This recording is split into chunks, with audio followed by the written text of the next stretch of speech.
دین اور مذہب کا فرق تو یوں سمجھیے کہ مذہب جو ہے دنیا کا جو عام تصور ہے، ویسے لفظ مذہب نہ قرآن میں آیا نہ حدیث میں آیا، اسلام کے لیے لفظ مذہب قرآن اور حدیث میں نہیں ہے، اور ہمارے اسلاف میں بھی مذہب کا لفظ بولتے تھے جو فقہی مسلک ہے، مذہب حنفی، جسے آپ مسلک حنفی بھی کہتے ہیں، فقہ حنفی، مسلک حنفی، مذہب حنفی، مذہب شافعی، مذہب مالکی، مذہب حنبلی، مذہب جعفری، تو یہ جو فقہ ہیں ان کے اعتبار سے مذہب ہوتا تھا، لیکن اسلام قرآن مجید اور حدیث میں دین کی حیثیت سے آیا ہے۔ دین کہتے ہیں مکمل نظام زندگی کو جو انسان کی انفرادی زندگی اور اجتماعی زندگی دونوں کو کور کرے۔ مذہب جو ہے وہ صرف انفرادی معاملات کو کور کرتا ہے۔ آپ کا عقیدہ کیا ہے؟ آپ ایک خدا کو مانتے ہیں، 100 کو مانتے ہیں، کسی کو نہیں مانتے؟ آپ پوجتے کسے ہیں؟ بتوں کو پوجتے ہیں، درختوں کو پوجتے ہیں، سانپوں کو پوجتے ہیں، یا یہ ہے کہ ایک اندیکھے خدا کو، انویزیبل اللہ جو ہے اس کو پوجتے ہیں۔ اسی طریقے سے کچھ رسومات ہوتی ہیں۔ رسومات یہ ہے کہ بچہ پیدا ہوگا تو کیا کریں گے، عیسائی بیپٹائز کرائے گا، مسلمان عقیقہ کرائیں گے۔ اسی طریقے سے کوئی فوت ہوگا تو کیا کریں گے، کوئی جلا دیتا ہے لاش کو، کوئی جو ہے دفنا دیتا ہے۔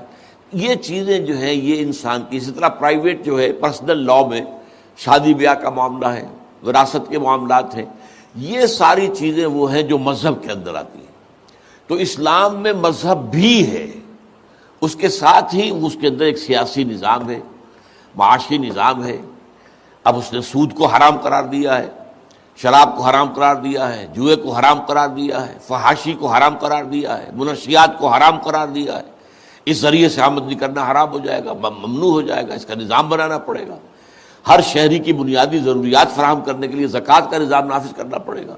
کوئی غریب جو ہے وہ بھوک کی وجہ سے خودکشی نہ کرے، وہ جو ہے خام خواہ اپنے اور اپنے بچوں کو ہلاک نہ کر لے، بلکہ یہ کہ اگر اس کے پاس جاب نہیں ہے تو اب وہ حکومت کی ذمہ داری ہے کہ وہ اس کو بنیادی ضروریات فراہم کرے۔ اور یہ دنیا میں آج کل بہت سے مغربی ممالک کے اندر یہ نظام چل رہا ہے، سوشل سیکورٹی۔ اسکینڈینیوین کنٹریز سب سے ٹاپ پر ہیں، پھر برطانیہ آتا ہے، امریکہ سب سے پیچھے ہے، لیکن وہاں پر بھی یہ نظام موجود ہے۔ تو اس حوالے سے سیاسی نظام ہے، قانون فوجداری ہے، قانون دیوانی ہے، یہ سارے قوانین جو ہیں یہ نافذ کیے جائیں گے اس مذہب کے ساتھ، تو یہ دین بنے گا۔ تو ان دو چیزوں میں یہ بنیادی فرق ہے۔ دین نظام کو کہتے ہیں کسی ایک ہستی کی اطاعت پر مبنی نظام۔ بادشاہت کیا ہے؟ وہ دین کیا ہے؟ دین الملک، بادشاہ کا دین، کہ ملک کا اختیار ہے سارا، جو وہ کہہ دے گا وہ قانون بن جائے گا، جس چیز کا حکم دے دے گا اس پر عمل کیا جائے گا، بادشاہ ہے وہ۔ یہ دین الملک ہے جس کا سورہ یوسف میں تذکرہ آیا ہے، ما کان لیأخذ اخاہ فی دین الملک۔ حضرت یوسف علیہ السلام اپنے بھائی بنیامین کو اپنے پاس روکنا چاہتے تھے، لیکن ان کے پاس اختیار نہیں تھا، وہ باہر سے آئے ہوئے کو روک نہیں سکتے تھے، لہذا اللہ تعالیٰ نے ان کے لیے ایک ہیلا بنایا، انہیں حکم دیا کہ اس طریقے سے تم عمل کرو۔ وہ ہیلا تھا لیکن اس میں گویا کہ اللہ کی طرف سے تھا، اللہ کے نبی کر رہے تھے، لہذا اس کے اندر کوئی اعتراض کی بات نہیں اور کسی کو کوئی نقصان پہنچ نہیں رہا تھا۔ تو اس حوالے سے وہ دین الملک تھا۔ دین اللہ کیا ہے؟ اللہ کو حاکم مطلق مان کر اسی کے احکام کے مطابق سارا نظام زندگی جو ہے انفرادی بھی اور اجتماعی بھی یہ اس کے تحت ہو جائے، یہ دین اللہ ہوگا۔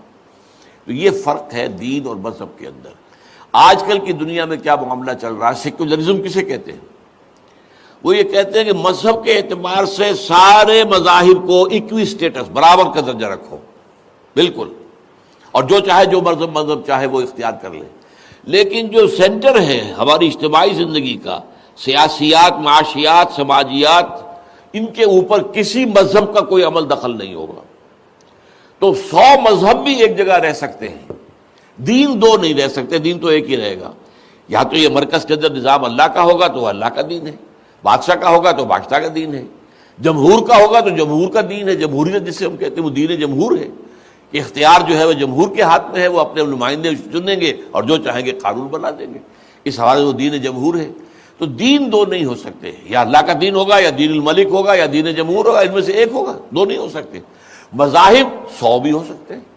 آج امریکہ میں آپ کو معلوم ہے کرسچینٹی بہت بڑا مذہب ہے ان کا، اس میں بھی پھر بہت سی شاخیں ہیں، کیتھولکس ہیں وہ کم ہیں وہاں، پروٹیسٹنٹس زیادہ ہیں، پھر ان کے بھی بے شمار شاخیں ہیں، اور سب کو اجازت ہے، اپنا اپنا چرچ علیحدہ بنا لیتے ہیں اور اس کے مطابق جو ہے وہ اپنا کام چلاتے ہیں۔ پھر مسلمان وہاں گئے، انہوں نے مسجدیں بنا لی، وہاں انہوں نے کوئی اعتراض نہیں کیا۔ ہندو وہاں گئے انہوں نے ٹیمپل بنا لیے، کسی نے کوئی اعتراض نہیں کیا. سکھ وہاں گئے گردوارے بنا لیے.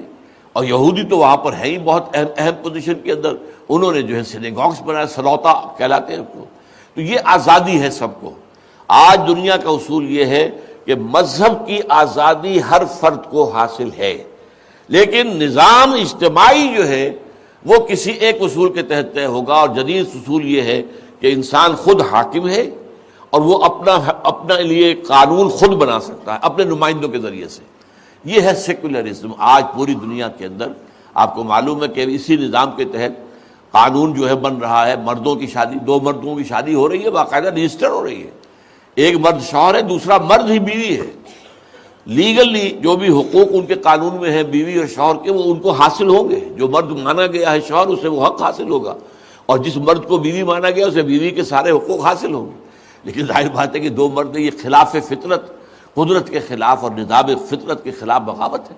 لیکن ہو رہا ہے کیوں؟ کہ حاکم ہم خود ہیں، ہم جو چاہیں گے قانون بنا دیں گے. تو دین اللہ، دین الملک، دین جمہور، یہ تین الفاظ ذہن میں اچھی طرح راسخ کر لیجیے. اور دین ایک ہی ہو سکتا ہے، دو نہیں ہو سکتے. اگر دین جمہور ہے تو دین اللہ نہیں ہو سکتا، اگر دین ملک ہے تو دین اللہ نہیں ہو سکتا، اور اگر دین اللہ ہے تو ان دونوں میں سے کوئی نہیں ہو سکتے.